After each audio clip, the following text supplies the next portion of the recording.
De onde nasce o pecado? O pecado é uma coisa misteriosa e o pecado nasce no pensamento das pessoas. Tanto o pecado como as outras coisas boas, né? Mas o pecado nasce no coração, no pensamento. Pelo que a gente vê, através do que a gente vê, através do que a gente ouve, fala, sente, o pecado surge lá dentro do pensamento. Primeiro, o pecado é um pensamento.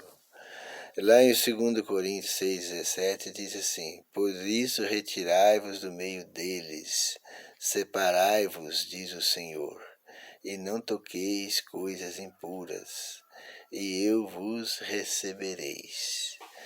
A primeira coisa que a gente deve fazer quando a gente descobre que o pecado nasce no pensamento e ele surge através do que a gente vê, ouve, fala e sente, então a primeira coisa que a gente tem que fazer é retirar do meio das coisas impuras, de pessoas que têm pensamentos impuros, fala coisas impuras, evita o contato.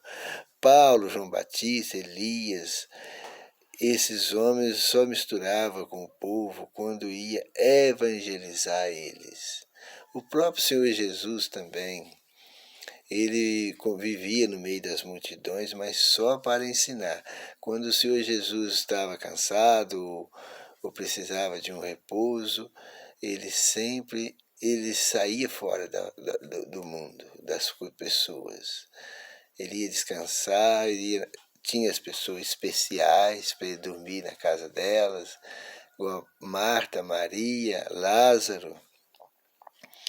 Ele não ficava ali somente para evangelizar. João Batista, ele viveu no deserto, mas só ia na cidade, só tinha contato com o povo quando ele ia levar a mensagem de salvação. E o mais retirava. Por quê?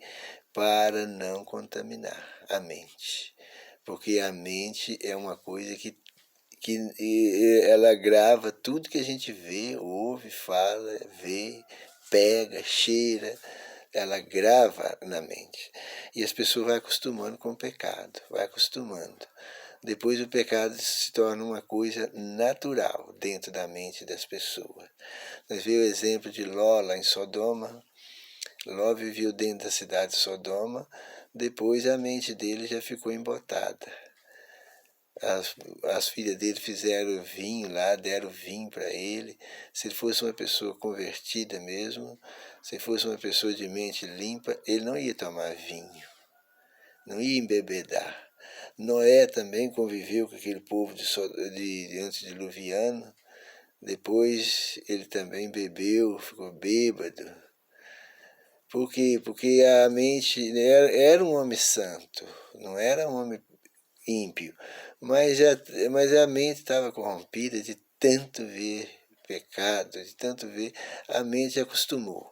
Então as pessoas que é de Deus e que quer fazer vontade de Deus, ela não isola, não pode isolar, mas elas têm que ficar mais retiradas do meio deles, buscar mais o Senhor, passar tempo longe e conviver com as pessoas somente para evangelizar.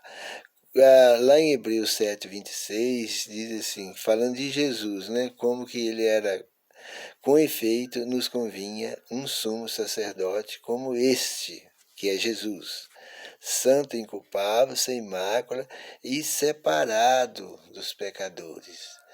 Jesus vivia com os pecadores, mas de uma forma que era separado, porque ele vivia, ele isolava, mas também ia levar o evangelho. Ele veio para evangelizar, para pregar. Ele tinha contato não para aprender, para conviver com ele, mas só para ensinar, instruir o povo. O Senhor Jesus só misturava com o objetivo de ensinar, salvar. O conselho da Bíblia é, de tudo que se deve guardar, guarda o teu coração, guarda os teus pensamentos. Porque os pensamentos, se colocar coisas, ele acostuma. O que os olhos vê, ele joga lá para o cérebro e o pensamento acostuma com aquilo, e depois uma coisa que antes a gente achava escandaloso, agora ficou natural.